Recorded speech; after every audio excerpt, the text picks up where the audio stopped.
বন্ধুসকল আপোনালোক সকলোকে আমাৰ ইউটিউব চেনেল সিস্টাৰ্স ব্লগলৈ স্বাগতম জনাইছো।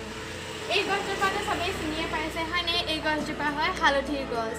আজি মই আপোনালোক সকলোকে হালধিৰ ৰেচিপি এটা দেখাম। হালধিটো লাডু কৰি কেনেকৈ বনাব পাৰে আহকচোন ভিডিঅ'টো চাওক।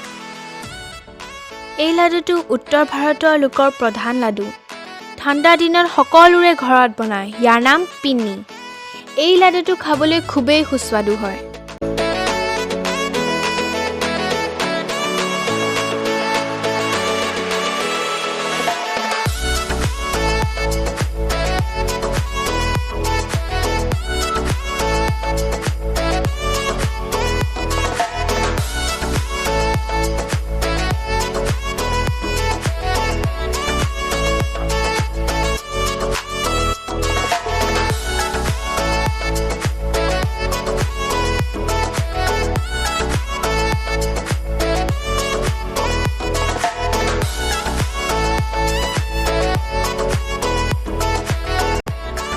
কেৰাহীত 2 চামুচকৈ ঘি দি প্ৰথমে আটা আৰু পাছত 2 চামুচ ঘি দি হালধিখিনি ভাজি লৈছে।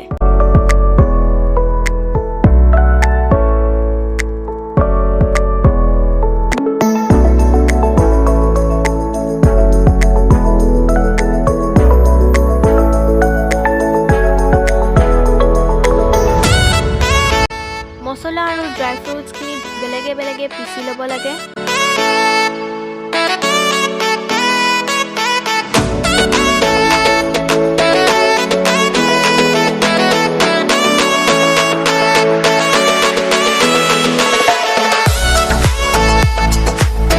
প্ৰথমে গোটেইখিনি বস্তু শুকানকৈ ভাজি লৈছে।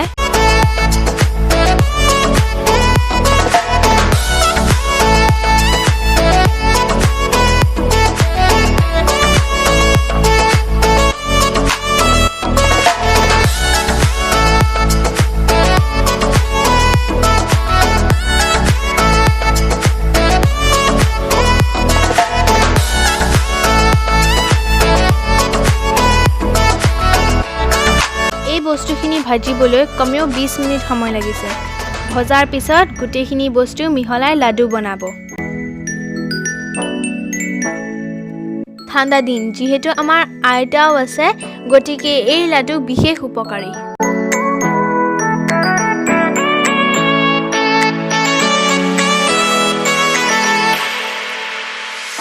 হালধিয়ে বিষৰ উপশম ঘটোৱাত সহায় কৰে। সকলোৱে খাব পাৰে। লাডু বনাওঁতে আমাৰ তিনিওজনীৰে হাতকেইখন হালধীয়া হৈ গ'ল।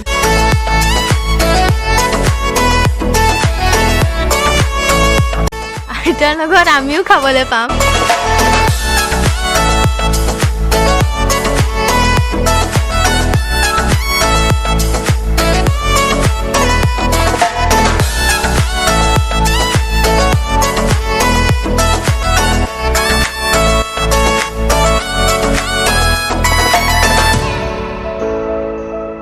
যদি আপোনালোকে এই ভিডিঅ'টো চাই ভাল পালে তেন্তে ঘৰত এবাৰ বনাই চাবচোন।